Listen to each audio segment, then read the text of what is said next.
नमस्कार दोस्तों, स्वागत है आप सभी का आपके अपने चैनल पाठशाला 24 आवर में। दोस्तों, आज की इस वीडियो हम करेंगे एसएससी एमटीएस 2022 में पूछे गए जीके के क्वेश्चन।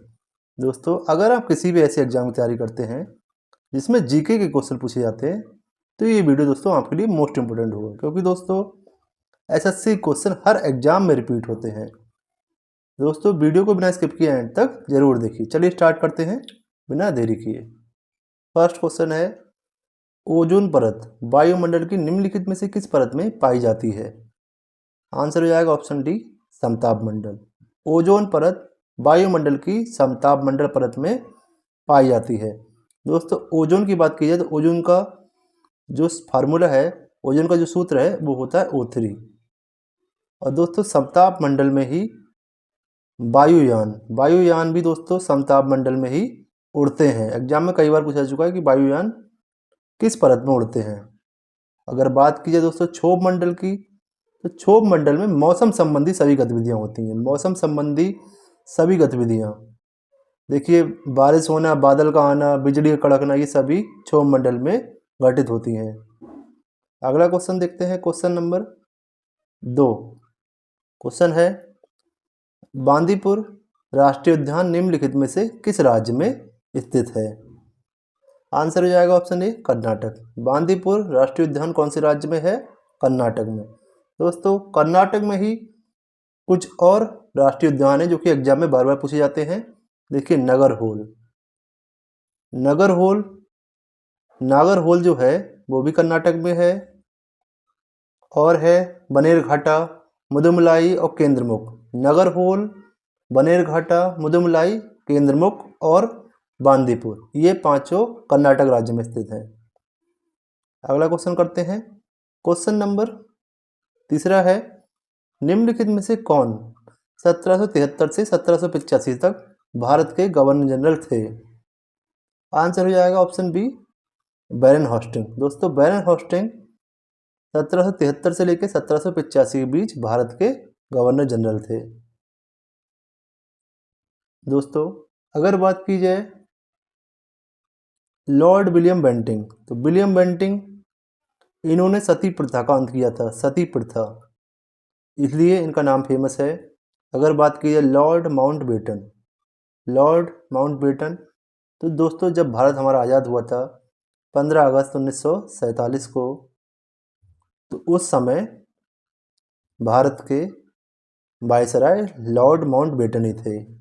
लॉर्ड डलहौजी, इन्होंने दोस्तों राज्य हड़प नीति की शुरुआत की थी, और भारत में रेलवे की शुरुआत भी लॉर्ड डलहौजी ने की थी।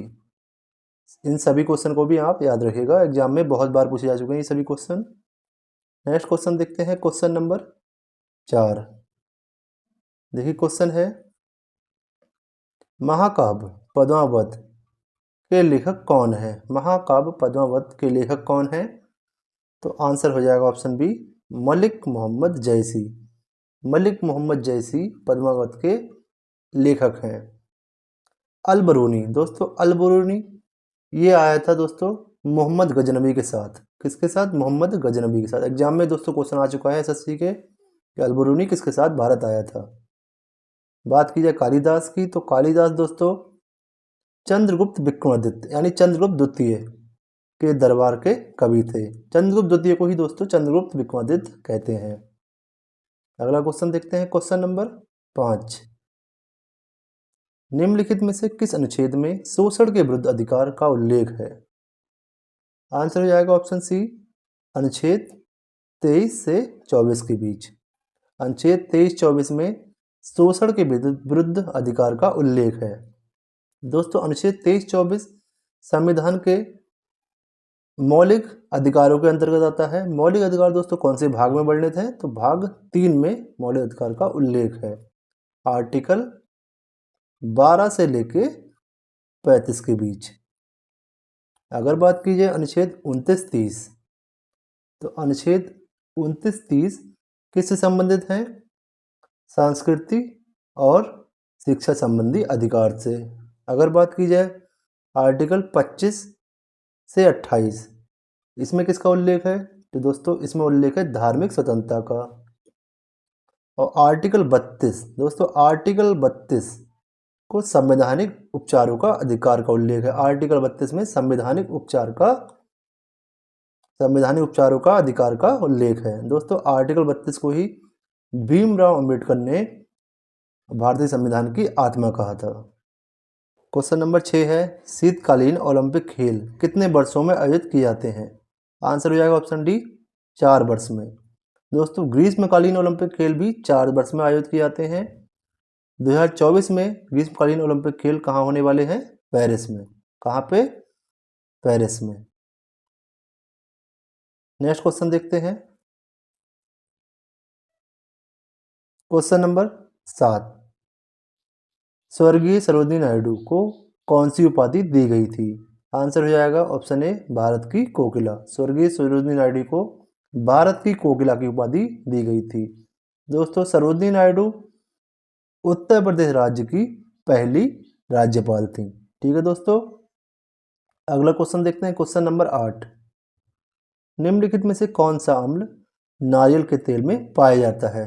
तो आंसर हो जाएगा ऑप्शन सी, लॉरिक अम्ल। लॉरिक अम्ल दोस्तों नारियल के तेल में पाया जाता है। अगर बात की जाए दोस्तों ऑक्जेलिक अम्ल, ऑक्जेलिक अम्ल किसमें पाया जाता है? दोस्तों ये पाया जाता है पालक में, टमाटर में ऑक्जेलिक अम्ल पाया जाता है। बात की जाए यूरोसिक, यूरोसिक अम्ल किसमें पाया जाता है? तो दोस्तों यूरोसिक अम्ल पाया जाता है सरसों के तेल में। किसमें? सरसों के तेल में। लैक्टिक अम्ल दूध और दही में, दूध और दही में लैक्टिक अम्ल पाया जाता है। अगला क्वेश्चन देखते हैं। Question number 9, wide angle, wide angle निम्नलिखित में से किस खिलाड़ी की आत्मकथा है? तो दोस्तों आंसर हो जाएगा option D, Anil Kumble. Wide angle किसकी आत्मकथा है? अनिल कुंबले की। अनिल कुंबले एक बहुत ही बेहतरीन भारत के बॉलर थे। ये क्रिकेट खेल से संबंधित है। क्वेश्चन नंबर 10, दिल्ली में हुए 1929 के असेंबली बम कांड के मुख्य आरोपी कौन थे?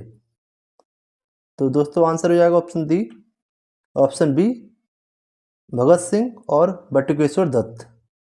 दिल्ली में 1929 में जो असेंबली बम कांड हुआ था उसके मुख्य आरोपी थे भगत सिंह और बटुकेश्वर दत्त। दोस्तों बटुकेश्वर दत्त को इस कांड की वजह से आजीवन कारावास की सजा हुई थी। दोस्तों भगत सिंह को, आपको पता होगा, भगत सिंह, सुखदेव और राजगुरु को फांसी कब हुई थी?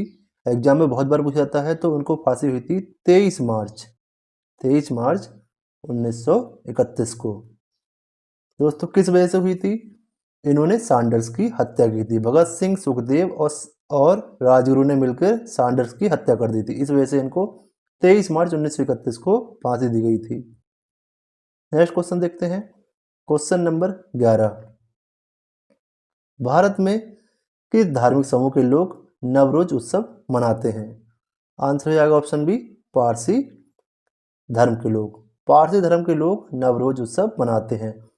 दोस्तों अगर आपको हमारी वीडियो पसंद आ रही है, वीडियो की क्वालिटी पसंद आ रही है, तो दोस्तों हमारी वीडियो को लाइक कर दीजिए, चैनल को हमारे सब्सक्राइब कर लीजिए, ताकि दोस्तों हमारे चैनल पर अपलोड होने वाली सभी वीडियो आपको टाइम टू टाइम मिलती रहें। क्वेश्चन नंबर 12 देखते हैं।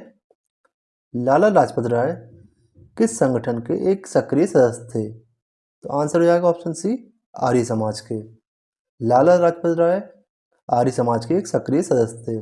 बात की जाए आर्य समाज की, तो आर्य समाज की स्थापना किसने की थी? आर्य समाज की स्थापना की थी स्वामी दयानंद सरस्वती ने। दोस्तों कब की थी? तो 1875 में की थी। स्वामी दयानंद सरस्वती ने स्थापना कहाँ की थी? तो कहाँ की थी दोस्तों? मुंबई में इसकी स्थापना की थी।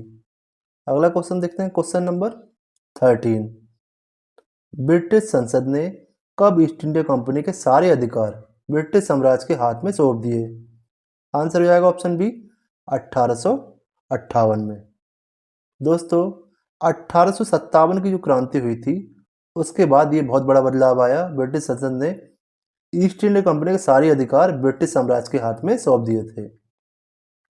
दोस्तों क्वेश्चन आता है 1857 क्रांति जब हुई थी उस समय भारत में गवर्नर जनरल कौन थे? तो दोस्तों Lord Canning, Lord Canning Bharat के गवर्नर जनरल थे।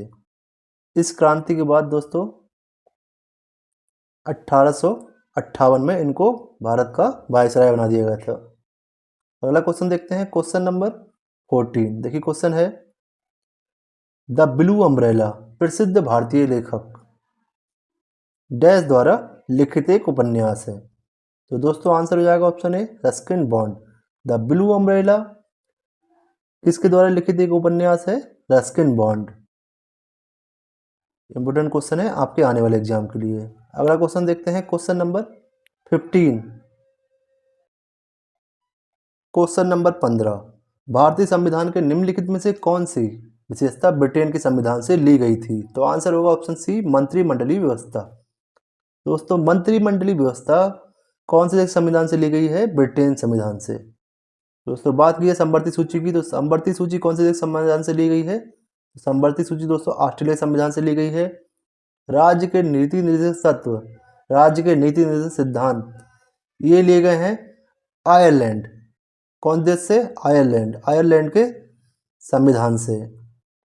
अगर बात की जाए मौलिक कर्तव्य, तो दोस्तों मौलिक कर्तव्य कौन से देश संविधान से लिए गए हैं? तो दोस्तों ये लिए गए हैं रूस के संविधान से। अगला क्वेश्चन देखते हैं, क्वेश्चन नंबर 16। क्वेश्चन है, आर के नारायण डैश के लेखक हैं। आपको बताना है आर के नारायण ने इन चारों में से किसकी रचना की है? तो दोस्तों आर के नारायण ने किसकी रचना की है? The guide. आर के नारायण की पुस्तक है द गाइड। अगर बात की जाए अनटचेबल, ये पुस्तक किसकी है? ये दोस्तों पुस्तक है मुल्क राज। किसकी? मुल्क राज की, मुल्क राज आनंद की। Far from the madding crown, ये पुस्तक किसकी है? थॉमस हार्डी, थॉमस हार्डी की। थॉमस हार्डी एक बहुत ही फेमस राइटर है इंग्लिश के। गोदान किसकी रचना है? तो गोदान दोस्तों मुंशी प्रेमचंद की रचना है, प्रेमचंद्र की रचना है।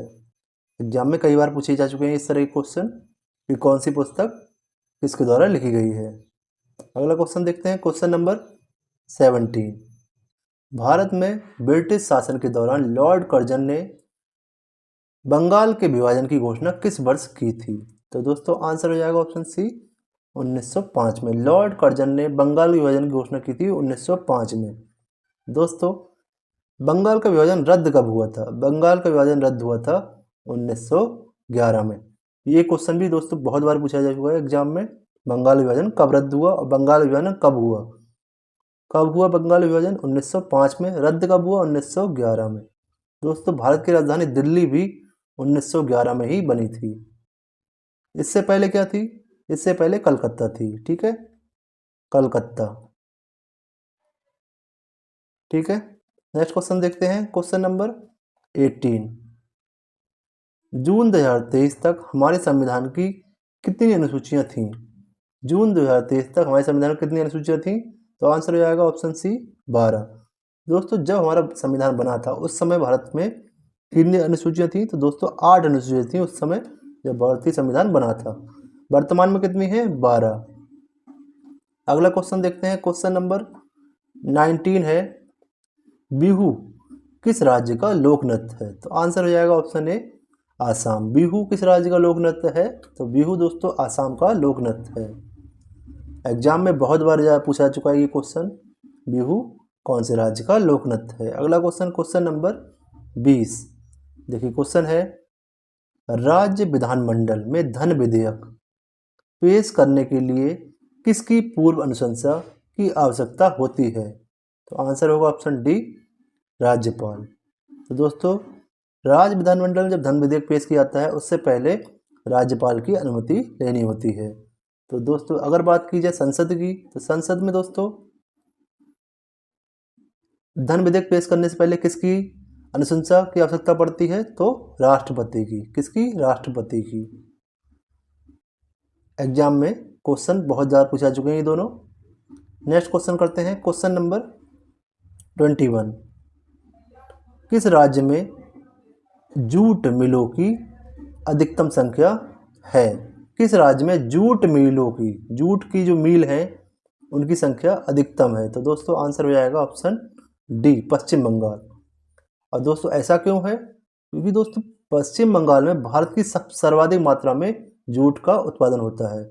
इस वजह से जूट की मिलों की संख्या पश्चिम बंगाल में सर्वाधिक है। और दोस्तों बात की जाए पूरे वर्ल्ड की, पूरे वर्ल्ड यानी पूरी दुनिया की जब बात की जाए तो दोस्तों पूरी दुनिया में सबसे अधिक जूट का उत्पादन कौन सा देश करता है? हमारा पड़ोसी देश कौन सा? बांग्लादेश। बांग्लादेश में जूट का पूरी दुनिया में सबसे अधिक उत्पादन होता है। अगला क्वेश्चन करते हैं, क्वेश्चन नंबर 22 है। देखिए, भारत का नाम मात्र का कार्यकारी प्राधिकारी कौन है? भारत का नाम मात्र का कार्यकारी प्राधिकारी कौन है? तो दोस्तों आंसर हो जाएगा ऑप्शन ए, राष्ट्रपति। राष्ट्रपति दोस्तों भारत में कहने को सर्वाधिक शक्तिशाली है, पर इसकी सभी शक्तियों को प्रयोग कौन करता है? प्रधानमंत्री। प्रधानमंत्री दोस्तों इसकी सभी शक्तियों का प्रयोग करता है। राष्ट्रपति बस कहने के लिए ही सर्वशक्तिशाली कहे जाते हैं बस। अगला क्वेश्चन देखते हैं, क्वेश्चन नंबर 23। आधुनिक आवर्त सारणी में कितने तत्व सूचीबद्ध हैं? तो दोस्तों आंसर हो जाएगा ऑप्शन डी, 118। आधुनिक आवर्त सारणी में कितने तत्व हैं? 118। अगर दोस्तों बात की जाए आवर्त सारणी की, तो आवर्त सारणी के जनक किसे कहा जाता है? तो दोस्तों आवर्त सारणी के जनक किसे कहा जाता है? मेंडलीव। किसे? मेंडलीव।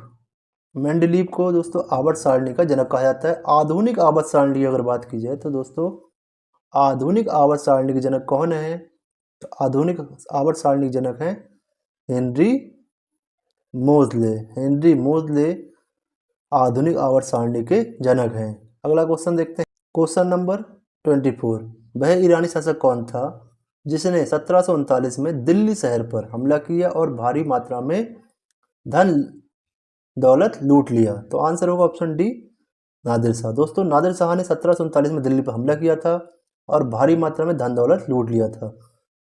दोस्तों जो कोहनूर हीरा था, कोहनूर हीरा जो कि बहुत ही फेमस हीरा है पूरी दुनिया में, उसको दोस्तों नादिर शाह ने ही लूटा था भारत से। और मयूर सिंहासन, मयूर सिंहासन क्यों फेमस है? क्योंकि दोस्तों मुगल साम्राज्य के जो एम्परर थे वो इस पे बैठा करते थे। कोहनूर हीरा और मयूर सिंहासन ये दोनों को लूट के ले गया था नादिर शाह भारत से। अगला क्वेश्चन देखते हैं, क्वेश्चन नंबर 25। देखिए क्वेश्चन है, किस वर्ष दिल्ली भारत की राजधानी बनी? तो दोस्तों आंसर हो जाएगा ऑप्शन ए, 1911। भारत की राजधानी दिल्ली कब बनी थी? 1911। इससे पहले दोस्तों राजधानी क्या थी भारत की? तो दोस्तों इससे पहले राजधानी थी कलकत्ता। क्या थी? कलकत्ता। तो दोस्तों इस तरह से इस वीडियो हमने एसएससी एमटी से पूछे गए टॉप 25 क्वेश्चन कवर किए। आशा करता हूँ ये वीडियो आपको पसंद आया होगा। दोस्तों वीडियो पसंद आया है तो वीडियो को लाइक कर दीजिए, चैनल को हमारे सब्सक्राइब कर लीजिए और अपने दोस्तों के साथ वीडियो को शेयर कर दीजिए। वीडियो देखने के लिए आपका बहुत बहुत धन्यवाद।